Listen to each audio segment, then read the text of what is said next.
Guys, thank you for taking the time. I appreciate you.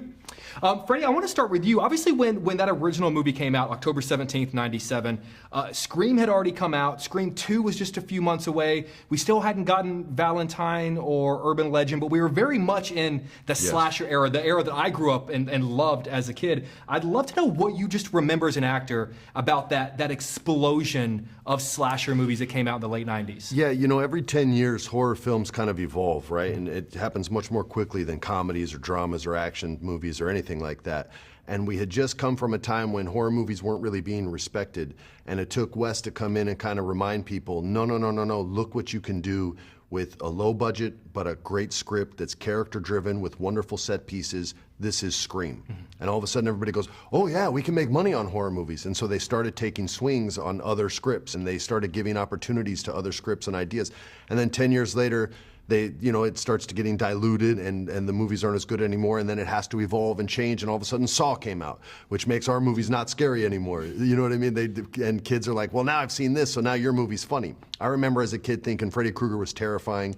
My friend was like, wait till you see Phantasm, which was 1978, I believe, 79.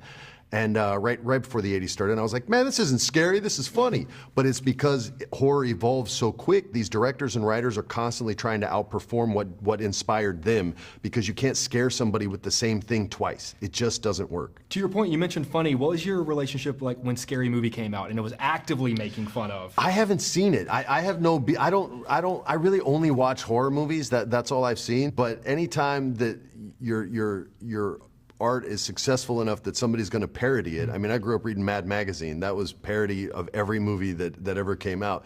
Then I guess you're doing something right. But I never got to see it. Did they do the sideburns? I think I had the bad sideburns back then. They make fun of that, you know, when they hold up the great scene where I think Julie holds up the boot, and they go, "We hit a boot!" And there's a whole, there's a lot of stuff. Scary Movie, 10 out of 10. I grew up on Scary Movie. See, okay, she knows it. The I know picture, whenever he pulls the picture out. When she's killing him, the whole. Oh my God! I have no idea what you guys are even talking about. It's amazing. My dream, because they're rebooting Scary Movie, is for them to rip this movie into the new Scary Movie. They'll find a way. Is that the ultimate? That would be such an ultimate for me. I would freak out. I would just freak out if they did that. And honestly, they probably will. It's truly. It means you did something right. Yeah. You mentioned Freddy Krueger. I had the great pleasure of interviewing Robert Englund, and he, you know, all the guys that play the monsters talk about, you know, when I'm on set, I tend to stay away from, you know, the victims, as it were, because I want to be more intimidating when we're together on camera. I'm sort of curious, as a director, do you direct? I know oftentimes it's a stunt man in the suit. Do you direct the man in the slicker to stay away? And in the original, did he stay away from you guys? No, Muse and I were tight as we were thick as thieves, man. Muse and Sarah used to hang out. Muse and I, he's such a good dude, man. Muse Watson was the fisherman in the first ones, or the first two, and was just an awesome guy to hang out. He did not follow that rule at all, and the responsibility was on us to be intimidated and terrified. So that wasn't the play in the first ones, but I respect the guys that can do that way too. But you say keep him away. No, I worked with him, but I did not know. Michael was really lovely, who was our fisherman, and he was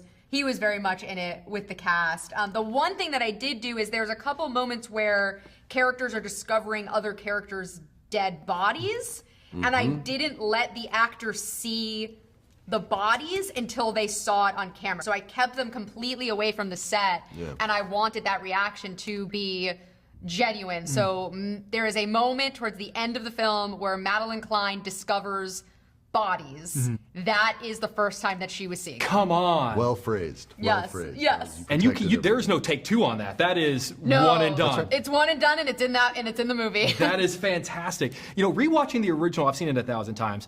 Your character is the only one of the main four that they kind of lean into, maybe he's the killer. Like, there are a couple of red herrings. Red herring vibes with Ray. Yeah. Did they ever direct you to hey, play it as if you were? No, I kind of knew what my responsibilities were in that movie. Especially by the end of the movie, I was much more confident in the beginning, and we shot that scene closer to the end after I lost my fear of being fired. So I felt a little more confident in that, and in allowing him to be a little bit more suspicious in that moment where he's like, "Get back on the boat, come aboard, come inside." I think is the moment you're talking about. And she's not having any of it because she thinks he's the bad guy. But it wasn't something that was told to be played on the nose or anything like that. Fair enough. An Easter egg from that, the boat is your Billy Blue boat, That's and we right. recreated that sign and put it in his bar in the this bar, movie. yeah. Come on. See, Yeah. that's the stuff I live for. I love that stuff.